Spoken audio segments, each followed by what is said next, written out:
Hi, everybody. For this episode of Retention Zone, I'm happy to have with me Philipp Männer, who's joining us from the world of very noisy cars. Right, Philipp? Absolutely. Beautiful, noisy cars, I would say. So first, let me introduce yourself and also what you're doing at WRC. First of all, Carlo, thanks a lot for the invitation. Great that you have me today on your show. So yeah, my name is Philipp Männer, as you said. I'm Senior Director, Media Rights and OTT at WRC Promoter. So we are the promoter of the FIA World Rally Championship and the FIA European Rally Championship. My role at WRC Promoter is I'm responsible for all of media distribution. That includes traditional licensing to broadcasters.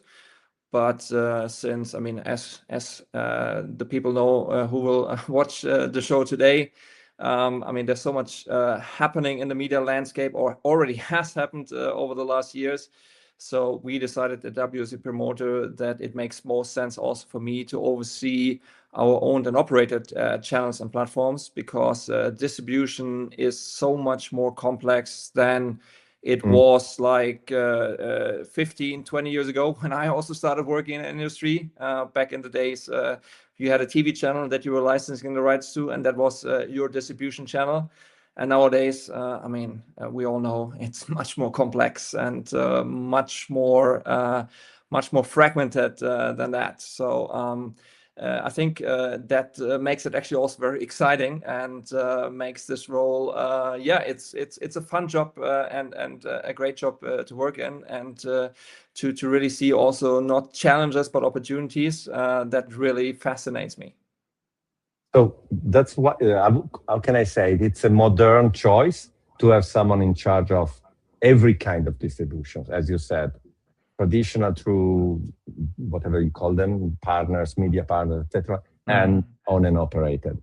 I've seen many organizations that have the traditional media rights organization and maybe people in charge of digital or marketing trying to do, or fan engagement trying to do to see also, which is always a contrast. So I think that that's very, very smart, it seems.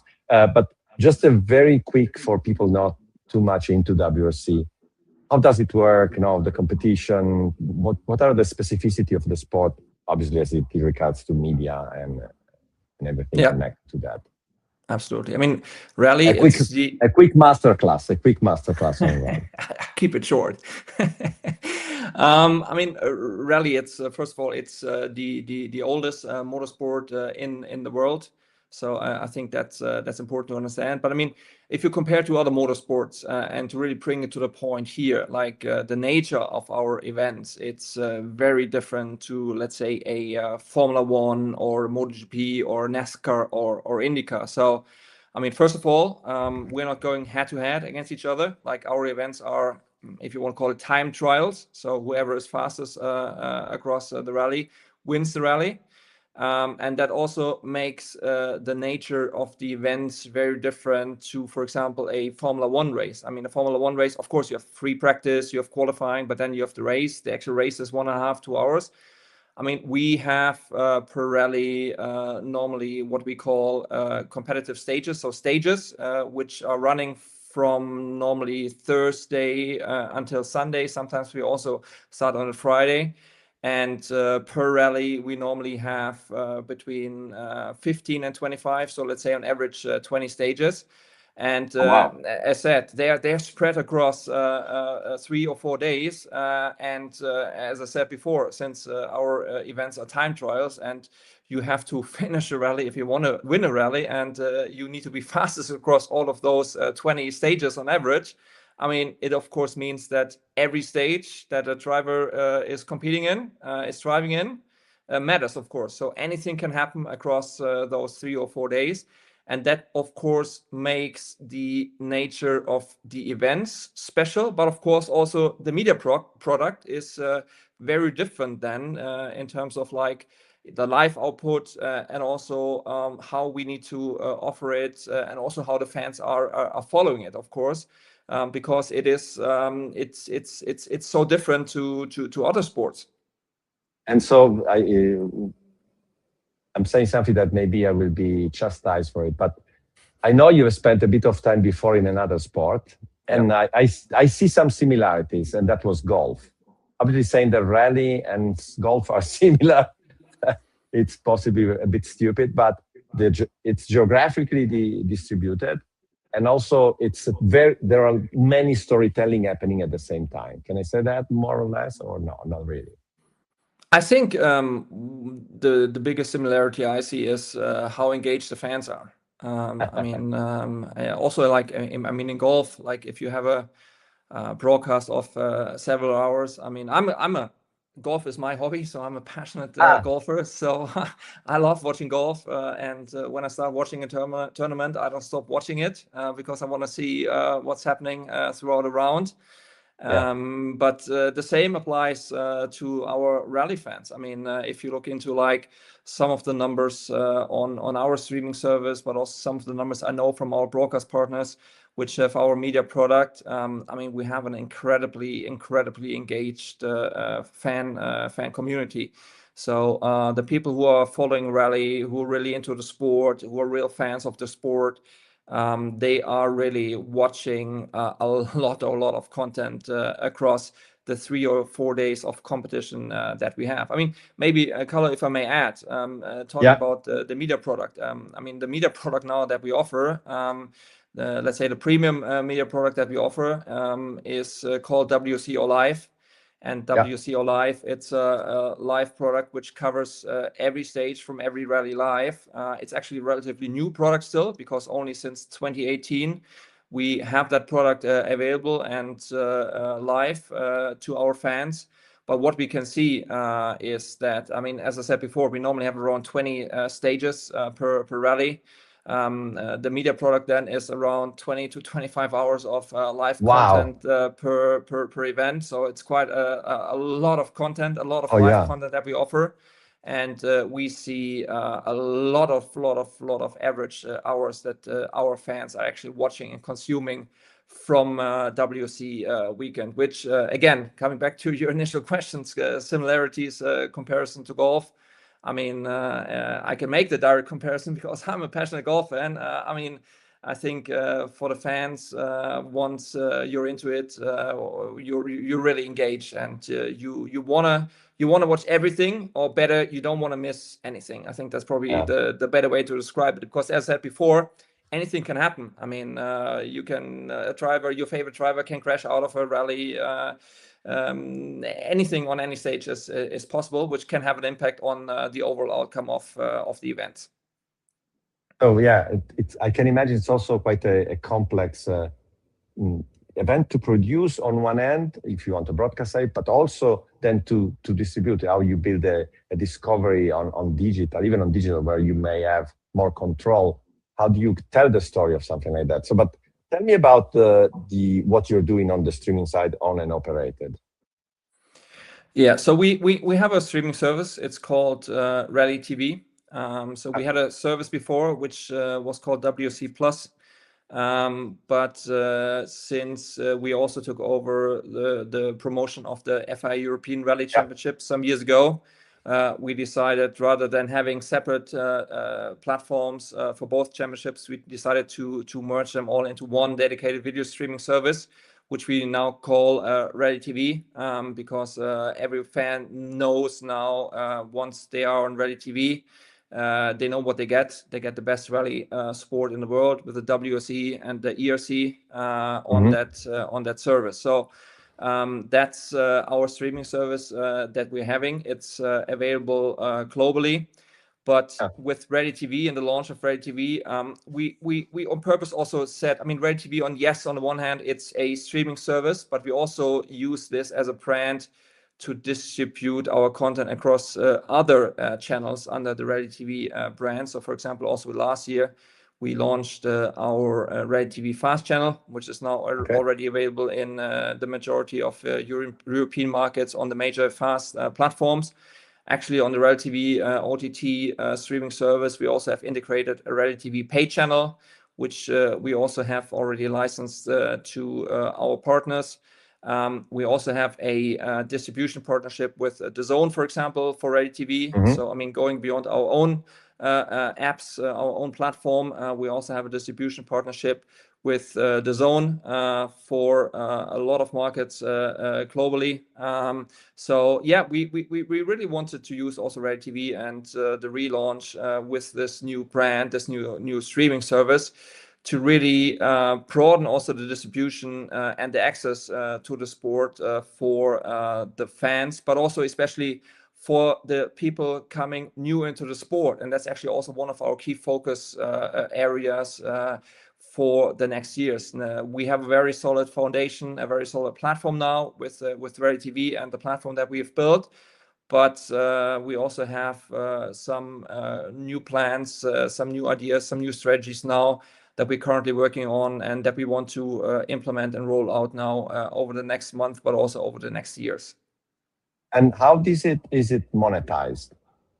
The direct to consumer, obviously. Yeah. So currently it's a pure subscription product. Okay. It's, as I said, it's available globally.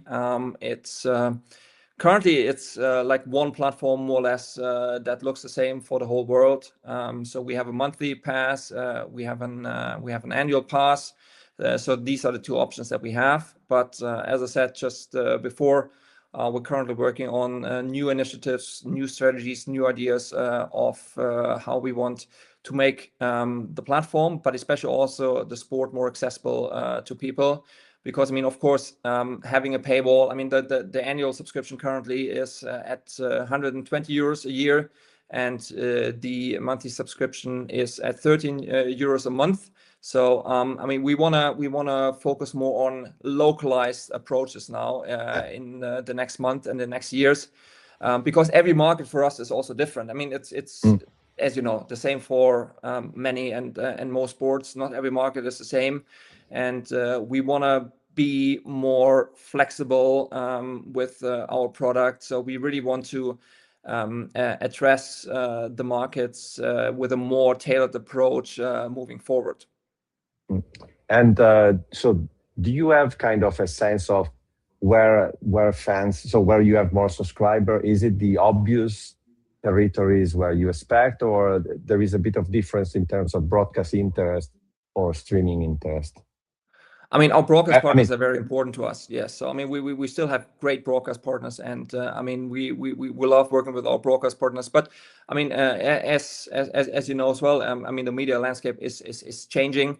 And I mean, as I said in the introduction, I think also with all these new opportunities, it creates a lot of opportunities for you as a championship as well, in terms of like growing your sport and growing your property. I mean, as I said in the beginning, when I started in this business, the only option was like either you're on a TV channel or you're not, and then you're not visible. And I mean, now you have so many more opportunities. I mean, of course, especially in Europe, we have very strong markets still, and where our key focus really is to work with our very good and very strong broadcast partners. But take the US, for example. The US, it's a market, and probably a lot of the people don't know about it, but I'm happy to share that story. I mean, the US for us, digitally, it's our number one market already. So on social, the US is our number one market across all of the platforms. Actually, also on our streaming service, it's one of the strongest markets that we have in terms of subscribers, and that's purely grown organically and through our digital platforms. So we don't have an event in the US currently. We don't have a local hero, which normally, of course, drives interest. I mean, local heroes, local events are always important, of course. Also for a property like us, but still, like I mean, we already are, or the US is already our strongest market there. I mean, our goal is, and we will bring an event to the US in 2027 that will further help the growth there. But I mean, just taking this as an example, that's one of the markets where we are growing the sport through our digital platforms and through digital initiatives. I mean, I've done a podcast recently with Paola from Basma Video. It's called Business of YouTube. So you can have a look at that and listen to that as well. We have done our behind-the-scenes documentary More the Machine, primarily distributed through YouTube last year, our season 2. And also there, one of our key focus markets where we wanted to further grow our audience was in the US. And we had tremendous numbers there. But I don't want to talk too much about that now here in our show, Carlo. People are more than happy to go to the podcast we did with Paola. Yeah, no, absolutely. And again, yeah, I'm focused on owned and operated because that's, in this scenario, it's what matters for me. I think the idea is, I understand already that you have different acquisition channels. How do you value acquisition and retention as obviously two needed part of the game, because without both of them, as you are growing, does retention becomes obviously more important? Is it something that is real, or it's more my name and my strategy? No, What is retention is very reality important. for you? Retention is very important, and I think it's a key part. And I mean, you should never when you think about growth, you should never think about retention. So I mean, also if once you do changes, I mean, you do changes not to have a negative impact on let's say retention. So I mean, you of course. Our subscribers are very valuable to us. Our fans are very valuable to us, and we always want to make our product better. So, for example, we just recently launched an interactive data overlay. That was one of the key features, which was actually demanded from our fans. So we are listening to our fans. We're listening to our subscribers to always make the product better, to make the service for our fans better, to make the whole sport more engaging. That was just one example. I mean, one of the other things is, looking into like data, AI. We wanna have more data and AI storytelling as well on the platform. That's one of the other initiatives that we're currently looking into. So also take advantage of new technologies, new opportunities that those bring. So I think that also will help and support, and of course, to make our asset very valuable fans, subscribers happy and keep them on the platform. But the other thing, of course, I mean, we also want to grow. And as I said before, I mean, currently we have this pure subscription model on the OTT. I mean, as I said, we also are working with other distribution channels like fast platforms. And that's also important to get more people into the funnel. But we also want to do the same on our own OTT. So one of the things we're working on is really on more localized approaches, which can, for example, mean in a market that we have some content available as freemium, which will also include then, for example, live content. Like at the moment, I mean, if you are not a hardcore fan, if you have someone interested in a sport, if you go on our platform, I mean, you go on our platform, and the option that you have is, you pay 13 euros for a monthly subscription or 120 euros for an annual subscription. So, for someone just interested in the sport, it's a huge hurdle, of course. To go to a platform like ours and just pay that amount of money, I mean, it's a lot of money. So we want to make it more accessible. That's why we also want to change the way fans can access the sports in specific markets where, for example, we know that the current price point potentially is too high, comparing it to other sports or other subscription models, where we know that we still don't have the same level of interest that we might have in some other markets. So that's one of the things which is very, very important for us as well, and one of the things that we're working on. So I mean, retention is very important. At the same time also, we want to grow, and our idea really is to find the right balance here and to make the most out of it for us as a company and as a business, of course. Yeah, and I've seen one thing that I noticed working on with different streaming platforms at different stage of maturity. I think there is a lot of opportunity in, say, you call it localize it, but it's obviously pricing. But then it becomes okay. In some areas, you can start doing free trials, or create another package of that. the way you accept payments becomes an issue. If for whatever reason Brazil becomes a big market, if you really want to get people, you need to add whatever 2-3 different payment methods. So the way maybe create installments. So if you want to open the cover of what more sophistication and localization, there are so many tools, methods, but then it becomes so you need to do it step by step, looking at the data, what is really important for your type of audience. I think there is a lot of strategies, a lot of way of becoming more, if you're getting closer to the opportunity where they are, instead of having a blanket that at the beginning is, by the way, it's the only way to start. Otherwise, it's a mess.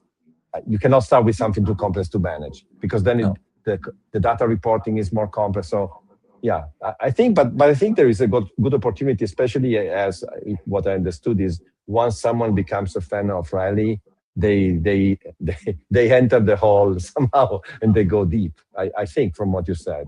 Absolutely. And installments actually is good point, Carlo. We introduced that last year. So our annual pass, you can pay it upfront or you can pay it in installments. So that's a new feature we actually introduced last year in August, and it has been a tremendous success, I have to say. So we can clearly see the positive impact of that. So once we now develop that further with a localized approach, I think we can draw a lot of positives from that learning that we have had with the introduction of the installments that we introduced last year already. And maybe for you it's a bit less relevant, but what about seasonality? So obviously you have a season that starts when? We start in January, always traditionally with Rally Monte Carlo, and then our season ends end of November in Saudi Arabia. So this year we have 14 events on the calendar. I think also our subscription with annual and monthly actually fits that structure quite well. So seasonality for us, of course, is we have our fans who want to watch WRC year round. We of course have, in terms of seasonality, it's a lot also about events. We have a lot of fans who come to watch specific events, but especially also specific drivers. As I said before, local heroes always make a difference, of course, as well. So if a local hero does well, more and more people from that country, of course, want to follow their local heroes. So for us, those factors are actually more relevant and more important than seasonality, which I understand for other sports, it's a bit of a bigger factor than for us. And sorry, it's a stupid question, but just to clarify, annual means I pay now and I have it for 1 year, not for the season. Correct. So it's an annual pass, not a season pass, which then brings the fact that you have to put the price down.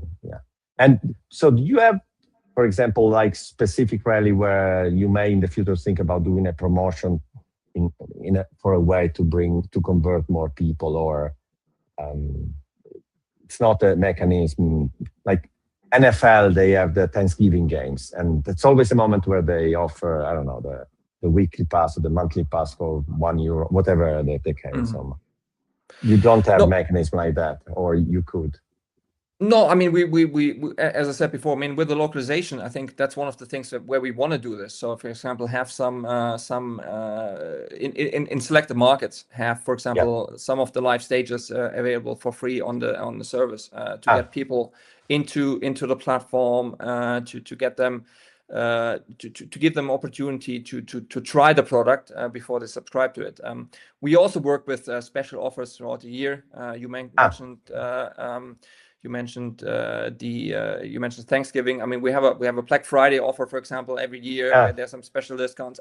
With installments also there's opportunities that you can work with special discounts. So, for example, what we did when we introduced the installments last year, we offered the first 3 months 50% discounted rather than the full monthly installments. So that's also something clearly that we're working on and where we're taking advantage of the opportunities that we have. And yeah, I mean, I think for us, really big topic next year will be with a more localized approach, including like freemium and so on. I think that's really one of the key things where we want to take advantage also of those opportunities to get more people into the sport. And then, as you said, I mean, once they know they love the sport, I mean, they are engaged, which we see with the ones who are already subscribers. So what can I say? You seem to have a cool job. I mean, I imagine there's always stress in this kind of things. With a good property that is also in a very interesting moment, because it's not when you start that you basically have no subscriber. It's super scary and you don't know what's going to happen. You're in a developing moment where I think there is a lot of opportunity, and it's like when you can update a product and see what works and what doesn't work. I don't know. Personally, it's always a fascinating moment. Better than being just at the top and everything is fine and you have no idea on how to grow more than what you did. So that's a personal reflection from experience, to be honest. Yeah. No, I mean, look, I mean, I think also what helped us with our OTT product, maybe to give a bit more historic context also for you, is as I said before, like in 2018 only, we introduced our WRC All live product. So only since 2018, you as a fan can actually watch everything live from a WRC weekend. Before that wasn't possible. We only had selected live content per WRC weekend available then. And what we did in 2018 was to primarily offer this new product through our subscription service, which was called WRC Plus in the days. So of course that helped us in the beginning to also build the subscriber base. We of course took advantage of that, especially also in the beginning to build the subscriber base. I mean, that product was in the beginning exclusively also on our own service, because I mean, that's not really a product. We thought back in the day, now it has changed, which is something that you can put on a linear TV channel, because I mean, putting 20-25 hours on a linear channel, it's something where you think it could be a bit of a challenge, but we have a lot of broadcast partners now also because of the quality of the production, the quality of the WRC All live product, where we license the product to now. And they also put this on their streaming service, but there are a lot of people also, a lot of our broadcasters also, who are putting this on their linear channel. And as I said, we truly value, and we are very happy that we have so strong broadcast partners all around the world, because one of the things that they do for us, of course, in those markets is they localize the product, and which, I mean, in the end, localization, we also will not be able to localize when we look into our own OTT. We will not be able to localize every market, and we will not do that also in markets where we have strong broadcast partnerships. But in those markets where we have strong partnerships, I mean, the broadcasters do a fantastic and really incredible job for us, and that's why this is again part of this overall strategy. I mean, and the complex distribution opportunities that you have now, I mean, we need to look at it market by market, and then we see what's the best option for us, but also for our partners then in that market. Va bene, so what can I say? Thank you for taking the time. I remember in the past I spent quite a bit of time to do proposal for WRC, but I don't think we ever won anything. But to be honest, I loved it. There were some of my tech guys that were completely in love with the opportunity of how you can develop a product, because the content was so rich and was so complex. So bravo, what can I say? And thank you. Thank you, Carlo. Thank you very much. Thanks for the time.